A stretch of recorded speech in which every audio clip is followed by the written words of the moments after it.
تو اب انتظار کرو کہ اللہ تعالیٰ تم پر اپنا کیا عذاب نازل کرتا ہے، تمہیں کیا سزا دیتا ہے۔ واللہ لا یہدی القوم الفاسقین، اور ایسے لوگوں کو اللہ تعالیٰ فاسقین قرار دیا، فرمایا اللہ تعالیٰ فاسقین کو ہدایت نہیں دیتا۔ یہ بڑی شدید وعید ہے۔ اللہ تعالیٰ ہم تمام ساتھیوں کے دل میں اپنی اور اپنے نبی کی محبت، کائنات کی تمام چیزوں کی محبت پر غالب کر دے۔ ناظرین، میں جو بات واضح کرنا چاہتا ہوں آپ کے سامنے وہ یہ کہ رمضان اور حب رسول کا بڑا گہرا تعلق ہے، اور اس تعلق کا سمجھنا ضروری ہے، اور اس کی وجہ یہ ہے، ہم نے جیسے اشارہ کیا کہ نبی کی محبت جب انسان کے دل میں کائنات کی تمام چیزوں پر غالب آ جاتی ہے تو وہی حب رسول، یہ اللہ اس کے رسول کے اطاعت و فرما برداری کرنے پر ہم کو مجبور کر دیتی ہے۔ ایک بڑی واضح مثال اور حدیث کے اندر نبی علیہ السلام کی سیرت اور آپ کی حدیث میں ایک واقعہ ملتا ہے۔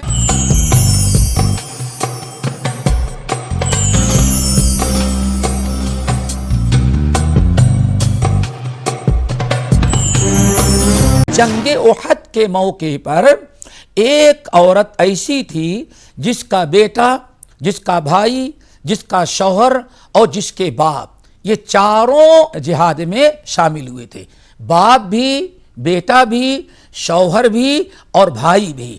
آپ حضرات جانتے ہیں کہ ایک عورت کو پیدائش سے لے کر کے مرتے دم تک کسی نہ کسی مرد کے سہارے کی ضرورت پڑتی ہے۔ اس عورت کے چاروں سہارے، شوہر، باپ، بھائی، بیٹا، یہ چاروں میدان جنگ میں شریک ہوئے۔ جب جنگ شروع ہوئی تو یکے بعد دیگرے اس عورت کے چاروں سہارے، باپ، بیٹا، شوہر اور بھائی، چاروں یکے بعد دیگرے شہید کر دیے گئے۔ وہ عورت مدینہ طیبہ میں تھی، اس کو پتا چل گیا کہ تمہارے سارے لوگ شہید کر دیے گئے۔ اس کو افسوس ہو رہا تھا، اتنے میں افواہ اڑی، کسی نے اڑا دیا کہ محمد صلی اللہ علیہ وسلم بھی شہید کر دیے گئے۔ عورت مدینہ طیبہ سے میدان احد کی طرف روانہ ہوئی، جہاں جنگ ہوئی تھی احد پہاڑ کے دامن میں، اور آگے بڑھ رہی تھی۔ ایک دستہ اور ایک جماعت صحابہ کرام کی جو مدینہ طیبہ کی طرف جہاد سے فارغ ہونے کے بعد آ رہے تھے، ان سے ملی اور پوچھا کہ فیکم محمد صلی اللہ علیہ وسلم، اے لوگو محمد صلی اللہ علیہ وسلم تمہارے درمیان موجود ہیں، میں اپنی آنکھوں سے ان کا دیدار کرنا چاہتی ہوں، موجود ہیں یا شہید کر دیے گئے؟ لوگوں نے کہا محمد صلی اللہ علیہ وسلم بخیر و عافیت ہے، زندہ ہیں، پیچھے آ رہے ہیں، لیکن تمہارے باپ کو شہید کر دیا گیا۔ عورت نے کہا انا للہ و انا الیہ راجعون۔ عورت آگے بڑھی، آگے بڑھنے کے بعد ایک دوسرا گروہ مجاہدین کا، صحابہ کرام کو جو احد پہاڑ سے مدینہ طیبہ کی طرف آ رہا تھا، عورت کی مٹبھیڑ ان سے ہو گئی۔ عورت نے ان سے پوچھا کہ ذرا بتاؤ محمد صلی اللہ علیہ وسلم خیریت سے ہیں؟ ہم نے سنی ہے کہ ان کو شہید کر دیا گیا ہے۔ لوگوں نے کہا نہیں، رسول اللہ صلی اللہ علیہ وسلم بخیر و عافیت ہیں، زخمی ہیں لیکن الحمدللہ خیر ہے اور پیچھے آ رہے ہیں، لیکن اتنا یاد رکھنا تمہارے شوہر کو شہید کر دیا گیا ہے۔ عورت نے کہا انا للہ و انا الیہ راجعون، آگے بڑھی۔ نبی علیہ السلام کے دیدار کے لیے عورت بے قرار اور بے چین ہے، آگے بڑھی تو تیسرا گروہ احد سے واپس آ رہا تھا مدینہ طیبہ کی طرف، ان سے مٹبھیڑ عورت کی ہوئی۔ خاتون نے پوچھا بھائی رسول اللہ صلی اللہ علیہ وسلم تمہارے درمیان موجود ہیں؟ لوگوں نے کہا اللہ کے رسول بخیر و عافیت ہے، پیچھے آ رہے ہیں لیکن تمہارے بیٹے کو شہید کر دیا گیا ہے۔ انا للہ و انا الیہ راجعون۔ عورت پڑھی، پھر آگے کی طرف بڑھی۔ نبی علیہ السلام کو بغیر دیکھے اس کو قرار اور سکون نہیں مل رہا ہے، آگے گئی۔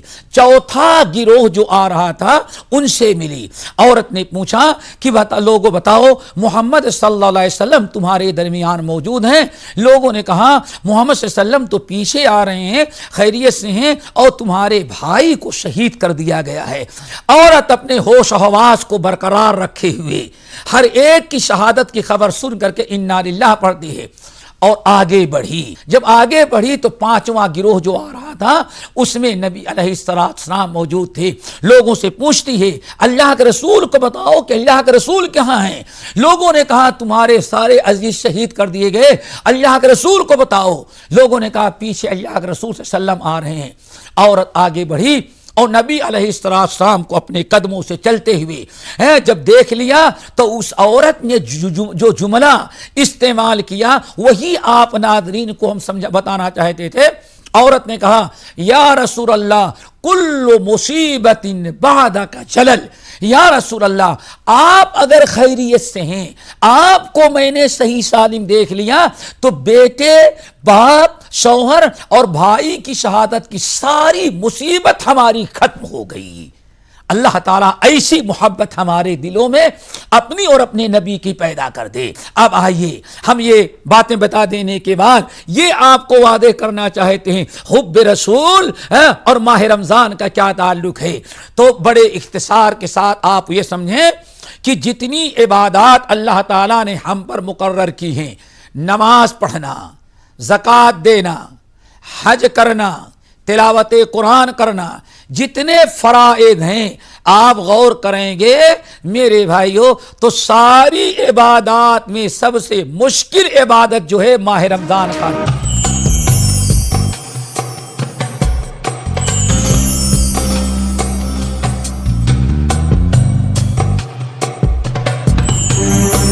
ایک مرد مومن چونکہ اس کے دل میں اللہ اس کے رسول کی محبت, کائنات کی تمام چیزوں کی محبت پر غالب ہوتی ہے, اسی لیے الحمدللہ روزہ جیسی مشکل عبادت بھی ایک مرد مومن کے لیے آسان بن جاتی ہے.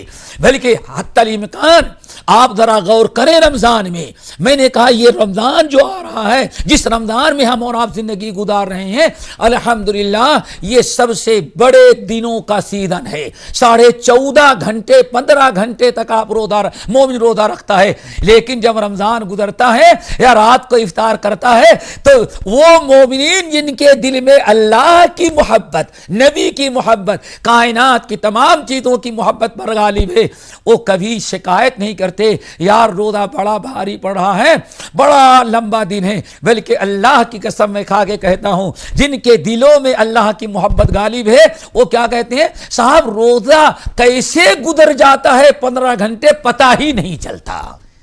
1 مہینے کا روزہ آدمی مکمل کر لیتا ہے اور کہتا ہے صاحب رمضان کیسے آیا کیسے ختم ہو گیا کچھ پتہ ہی نہ چل سکا. یہ حب رسول کی برکت ہے, ورنہ دنیا کا کوئی انسان 1 مہینہ 14 گھنٹے روزانہ بھوکا رکھ کر کے جب نبی کی محبت نہیں ہے لوگوں کے دلوں میں تو 1-2 دن سے زیادہ کوئی بھوکا نہیں رہ سکتا. اسی لیے آئیں ذرا غور کریں, ایک تو روزہ نبی کی محبت ہمیں روزہ رکھنے پر آمادہ کرتی ہے, چاہے سردی کا موسم ہو, گرمی کا موسم ہو, چھوٹے دن ہو یا بڑے دن ہو, کہ بھوکا یا پیاسا ہو. بلکہ بسا اوقات نبی کی محبت, اللہ کی محبت, شریعت کی محبت, کتاب اللہ کی محبت, سنت رسول کی محبت, اتباع رسول کی عظمت مومن کے دل میں اتنا غالب رہتی ہے کہ اللہ کی قسم اگر کبھی غلطی سے سو گیا سحر نہیں کر پاتا جب بھی وہ روزہ مکمل رکھتا ہے, روزہ چھوڑنے کے لیے تیار نہیں. وہ کون سی چیز ہے مومن کے دل میں جو بغیر سحر کے کیے ہوئے بھی روزہ رکھنے پورا کرنے پر اس کو مجبور کر دے رہی ہے؟ ایمان باللہ, ایمان بالرسول, ایمان بالآخرت اور حب الہی اور حب رسول ہے.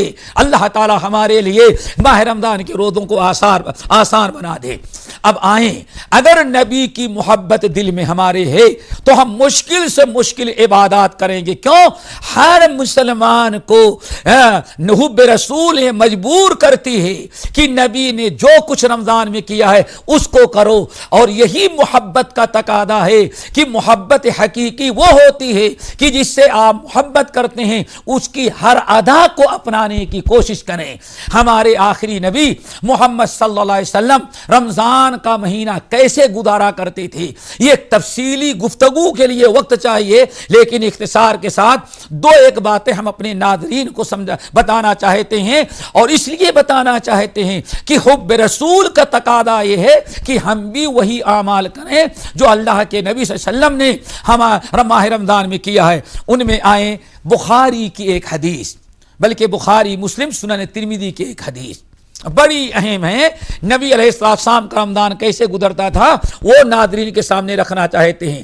رمضان میں کس قدر آپ کے اندر انقلاب آ جاتا تھا اور زیادہ سے زیادہ نیک اعمال کرنے میں کوششیں آپ کرنے لگتے تھے، وہ ہم بتانا چاہتے ہیں۔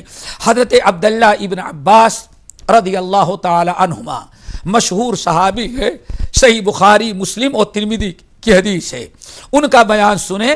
کہتے ہیں کان رسول اللہ صلی اللہ علیہ وسلم اجود الناس، کان رسول اللہ صلی اللہ علیہ وسلم اجود الناس وکان اجود ما یکون فی رمضان حین یلقاہ جبرائیل وکان یلقاہ فی کل لیلۃ فیدارسہ القرآن فلا رسول اللہ صلی اللہ علیہ وسلم کان اجود من الریح المرسلہ۔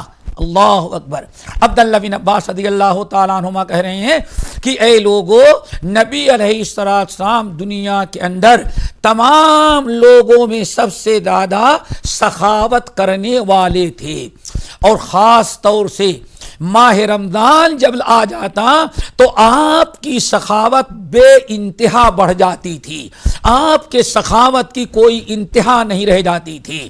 پھر آگے کہتے ہیں رمضان کی تمام راتوں میں جبرائیل امین آپ کے پاس آتے تھے اور قرآن کا دور کرتے تھے۔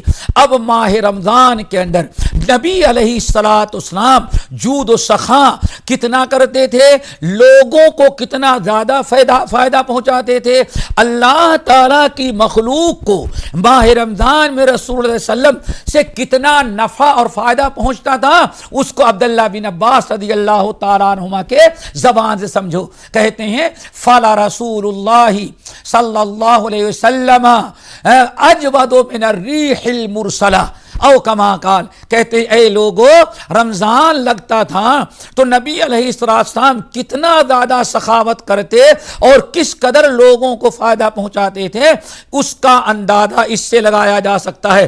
کہتے ہیں اللہ کی قسم، گرمی کے موسم میں، گرمی کے سیزن میں ٹھنڈی ہوا اگر چل جائے تو ٹھنڈی ہوا سے اللہ کی مخلوق کو جتنا فائدہ پہنچتا ہے، اللہ کی قسم کھا کے کہتا ہوں، نبی علیہ السلام کی سخاوت سے ماہ رمضان میں لوگوں کو اس ہوا سے بھی زیادہ فائدہ پہنچتا تھا۔